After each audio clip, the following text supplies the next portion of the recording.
daa'ima kee akka barbaadde gochuu dandeessa. Ani maqaan koo Keen jedhama. Kanan dhaladhee guddadhe Arsii aanaa Amboossaa ganda baadiyyaa keessattidha. Yeroo umuriin koo barnootaaf ga'us maatiin kiyyaa achuma baadiyyaa keessa mana barnootaa na galchanii barumsa koo barachuu ni gale. Barataa cimtuu ta'uu baadhus haa ta'uutii garuu barattuu dadhabdullee miti. Haala kanaan barnoota koo baradheen kutaa 8ffaa yeroon ga'u gaaffiin jaalalaa hedduu kana hedduu harka koorra gahanis haa ta'uutii garuu kan keessa koo fudhatee miira koo injifatee deebisuudhaaf na kakaase kan dargaggeessa tokko qofa ture. Dargaggeessi kunis na waliin kutaa 8ffaa barata. Gaaffii jaalalaa akkuma naaf dhiyeesseen anis tole jedheefiin turtii yeroo muraasaa booddee ilmi adaadaa koo mucaan inni kaadhimmate mana isaatti galuufiif waan diddeef butiidhaan gara mana isaatti galchate. Yeroo kanatti dargaggeessi anaan jaallatee ana waliin hariiroo qabu kun ilma adaadaa koo fi abbaasaa warreen kanatu butee anatu ijaan arge jedhee poolisiidhaan qabsiise. Warri hintalaa araaraa fotoo kadhatanii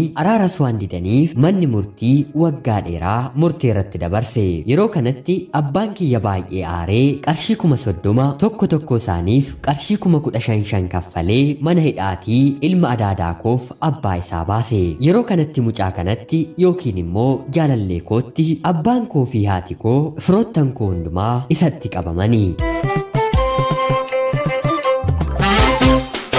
Anis gara fuulduraatti utuma jaarsa ergateeyyuu toleen jedhaniifi jedheen irraatiin fagaadhe. Haa ta'uutii garuu dargaggeessi kun dhiifama naan jechuun anarraa deemuu dide. Barnoonni ministirii kutaa 8ffaa lamaan keenyaaf nuuf dhufee gara magaalaatti mallee hiriyoota keenya bira teenyee mana kireeffannee barachuu eegalle. Haa ta'uutii garuu ani dubartii waanan tureef haalli hundinuu anaaf mijachuu dide. Sababa kanaanis barnootan jalqabee addaan kuteen gara maatii kootti baadiyyaatti gale. Jaalalleen koos yoo ati asin teessu ta'e anaafis barnoonni maal naaf godha jechuun barnoota isaa addaan kutee baadiyyaa maatii isaa biratti gale. Manni kan keenyii fi kan maatii isaa walitti dhiyoo kan ta'ee fi maatiin keenyillee wal keessa deemanii buna waliin kan dhuganii fi nyaatallee waliin kan nyaatanidha. Haala kanaan otoo hin jiru waggaa isatti aanu abbaan kiyyaa magaalatti mana ijaaree anaa fi maatii kiyyas gara magaalaatti galche. Anis waggaa tokko gubeen kutaa 9ffaa maatii kiyya bira taa'een magaalatti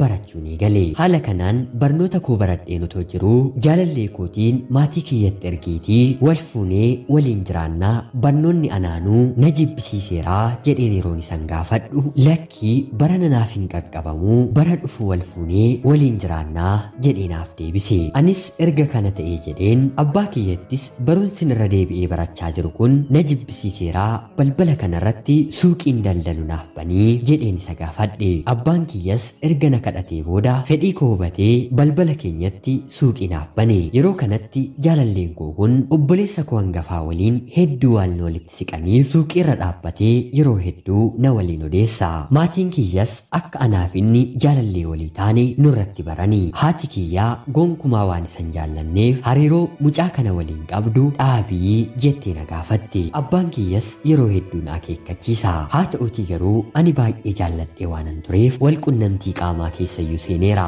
Wanti kunis turtii booddee gara biraatti jijjiiramee na dhukkubee mana yaalaa yeroon deemu daa'imni ji'a 3 gadameessa koo keessa akka jiru mana yaalaatiin natti himani. Anis naheen jaalallee kootiin kuni ta'ee jira bara kanas maatii keetti nan arganaan jettee jirtaa maaliif daftee maatii kiyyattiin ergituu jedheen yeroon isa gaafadhu hayi yeroo kanatti ani waan kanaaf qophii miti. Yoo barbaadde daa'ima kee akka barbaadde godhi abbaa barbaaddeettis deemtee heerumuu dandeessa jechuun naaf deebise.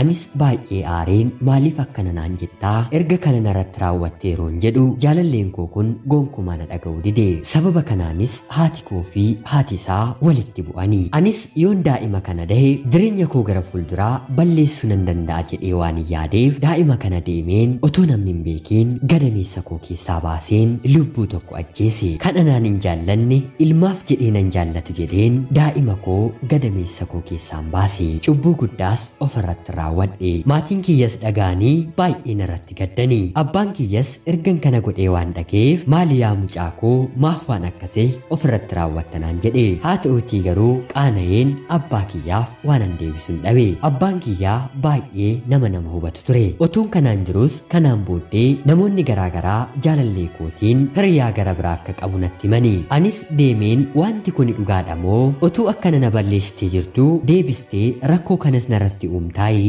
jedheen yeroon isan gaafadhu lakki ani nama kara biraa jaalladheen otoo hin taane atis gadameessa kee keessaa mucaa baastee waan dadhabdeef akka boqottuufidhaa jechuun natti qoose. Anis baay'ee isatti aareen gara mana maatii kootti hin deebi'e. Suuqii sana daldalachaa waggoota muraasa ergan jiraadhee booddee abbaa kiyyaatiin jireenyi biyya kanaa waan ta'eef gara biyya hambaatti imaluun barbaadaa jedheen isa gaafadhe. Abbaan kiyyas maaltu sitti irratee maal rakkatte yaa intala koo jechuun erga na gaafatee booda fedhii kiyya hubatee fedhii kee yoo ta'e deemii jechuun wanta hundumaa piroosesii na guutsiisee gara biyya hambaatti na erge. Jaalallee koo kana faanas takkaa wal-lolla takkaan araaramna. Yeroo ammaa kanatti anaaf inni hariiroodhaan erga wal barree yoo xiqqaate waggaa 10 nama biraarraas daa'ima tokko otoo ani hin beekin godhateera. Haa ta'uutii garuu godhachuusaas na amaneera. Ammayyuu hojii koo raawwadhee fideen gara biyyaatti deebi'een isa waliin akkan jiraadhu barbaada. Haa ta'uutii garuu anatti gaaffii kan natti ta'e waa'ee dhimma mucaa sanaa fi haadha isaati. Lammaffaa immoo abbaan kiyya yoo araaramellee haati kiyyaa morma isheetu cita malee isatti araaramtee ani isa waliin akka hin jiraadhu hin feetu. Kanaan duras dubbii ollaa keessatti utuu haasoftuu namni dhufee gurratti kan natti hime daa'ima koo mucaa kanatti heerumsiiseen firoottan koo dhiiga koo dhabuurra mucaa koo gadameessa koo keessaa baate kana dhabuu naaf wayya jettee dubbachuu ishee namoonni natti himaniiru. Anis narraa deemi jedheen si'a baay'ee yeroo baay'ee kadhadhe. Sababa isaatti cubbuu keessa galeen jira. Harki kiyyas harka lubbuu baase harka xuriidha. Yoomiyyuu amalli isaanaaf jijjiiramu akka hin dandeenye waan hin beekuuf waggaa dura anis hariiroo gara biraa gaarii argadheen ammayyuu waliin haasa'an jira. Haa ta'uutii garuu jaalalleen koo kana duraa yoo xiqqaate bu'aa bayii hedduutiin waggaa 10 waliin dabarsine ammayyuu baay'ee na rakkisaa jira. Mee hiriyoonni koo maal gochuu akkan qabu yaada keessan naaf qodaa. Muudaa fi dadhabbinni koo hedduun seenaa jireenya koo keessatti qalbii koo waan ta'eef gadi fageessee dubbatachuun illee baay'ee natti ulfaateera. Ana obboleettii keessan kee biyya hambaarraa ulfaadhaa nagaatti galatoomaa. Ashama akkam jirtu kabajamtootaaf hordoftoota qophii Oromiyaa 24. Nagaaf jaalalli tokkummaan bakka jirtan hundaatti hunda keessanii fi ato'ichaa guyyaa har'aa xalayaa obboleettiin keenyi kee biyya hambaarraa nuuf ergite isiniif dubbiseen hin ka'a. Akkasin irraa barattaniif hubannoo cimaarraa argattan homaa shakkii tokko illee hin qabu. Obboleettii keenya ergaa kee kana nuu ga'uu keetiif guddaa galatoomi jechuun barbaada. Kabajamtootaaf hordoftoonni qophii Oromiyaa 24 obboleettiin keenyi maal gochuu akka qabdu yaada keessan akka qooddanii fi kabaja gaafadha. Seenaan kee baay'ee kan nama gaddisiisuu fi mudannoon hedduullee kan keessatti argamanidha. Haa ta'uutii garuu ati jiraachuu kan qabdu boru waan ta'eef jaalalleen kee miidhaa guddaa kan hin jedhamne sirra geessisee jira. Amalli isaallee darbee akka inni ulfaatuu fi nama gara biraarraallee daa'ima akka qabu nutti haasoftee jirta. Lapheen kee sii jaallateera taanaan jaalallee keessa lammaffaa waliin otoo taatee kan jedhu ani yaada siif hin qaba. Kabajamtootaaf hordoftoonni qophii Oromiyaa 24 maal akkasiin beeku yaada isaanii dhaggeeffattee jiruuf jireenya kee akka murteeffattu kabajaan isin gaafadha. Egaan kabajamtootaaf hordoftoota qophii Oromiyaa 24 qophiin guyyaa har'aaf isiniif qabadheen dhiyaadhe kana fakkaatti laayikii fi sheer gochuun deeggarsa keessaniin na waliin turaa jecha akkanumallee namoonni chaanalii keenyaaf haaraa taatan anaa dhufuu kun Oromiyaa 24 guyyaa guyyaatiin xalayaa jaalalaa fi seenaa jireenyaa nama barsiisuu bashannansiisuu danda'u isiniif qabadhee waan dhiyaattuuf sabskiraayib gochuun maatii keenya erga taatanii booddee xalayaa jaalalaa yookiin seenaa jireenyaa yoo qabaattan karaa teelegiraamii karaa lakkoofsa bilbilaa kiyyaa duwwaa 937 naaf erguun irratti hirmaachuu hin dandeessu. Hanga yoonaatti waan na dhaggeeffachaa turtaniif illee guddaa galatoomaa isiniin jecha qopheessuuf qindeessuun isin waliin kanan ture ani gammachiista shoomeetii qophii gara biraatiin sa'aatii booddee hanga walitti deebinutti turtii gaarii.